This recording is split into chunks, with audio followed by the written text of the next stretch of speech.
Brian Merville, G. Umayan of BSN3A of University of Science and Technology. So for today's demonstration, I will be doing the nasogastric tube feeding.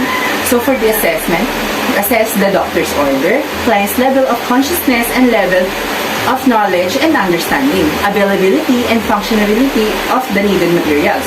For any clinical signs, malnutrition or dehydration.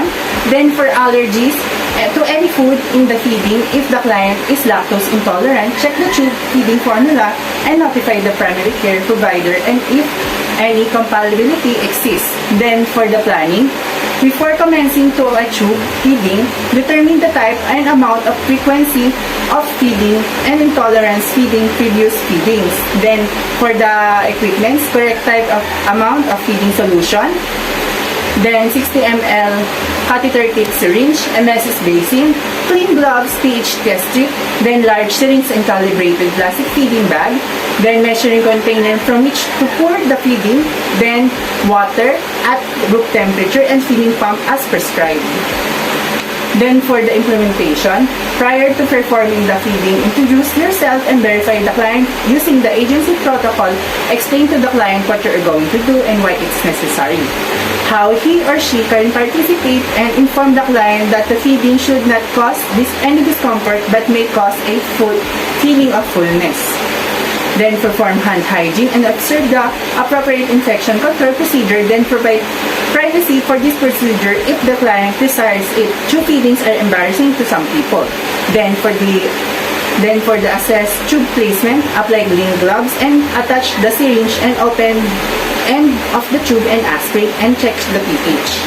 Good day, ma'am. My name is Brian Merville, G. Umayan, and I'll be your student nurse for today. Then, papakainin na po natin kayo ngayon.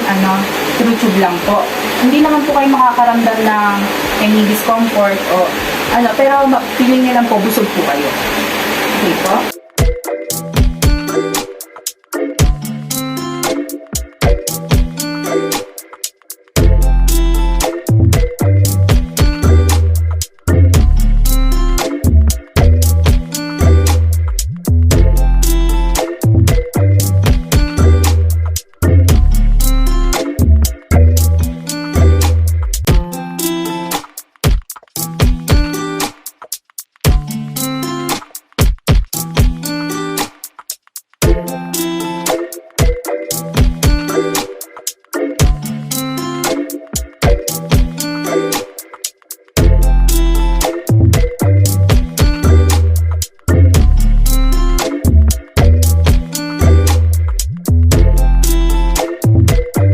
Allow 1 hour to elapse before testing the pH if the client has received any medication.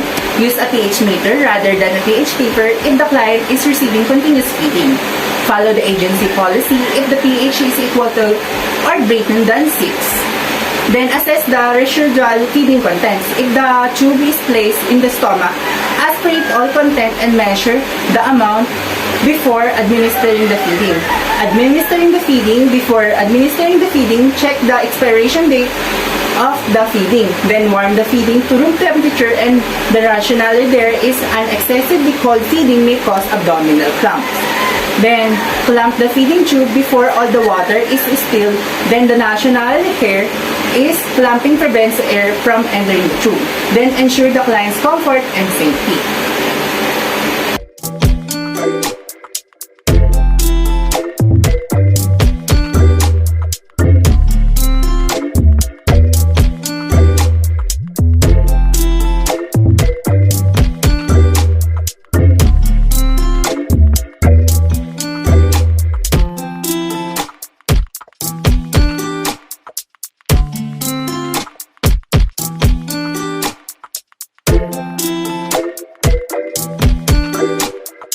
Then after that, secure the tubing of the client's gown. Then the nationality here is this minimize the pulling of the tube and thus preventing the discomfort. Then ask the client to remain sitting upright in the powder's position and slide the elevated the right lateral position for at least 30 minutes. The rationality here is this position facilitates the digestion and movement of the feeding from the stomach along the alimentary tract and prevent the potential aspiration of the feeding of the lungs.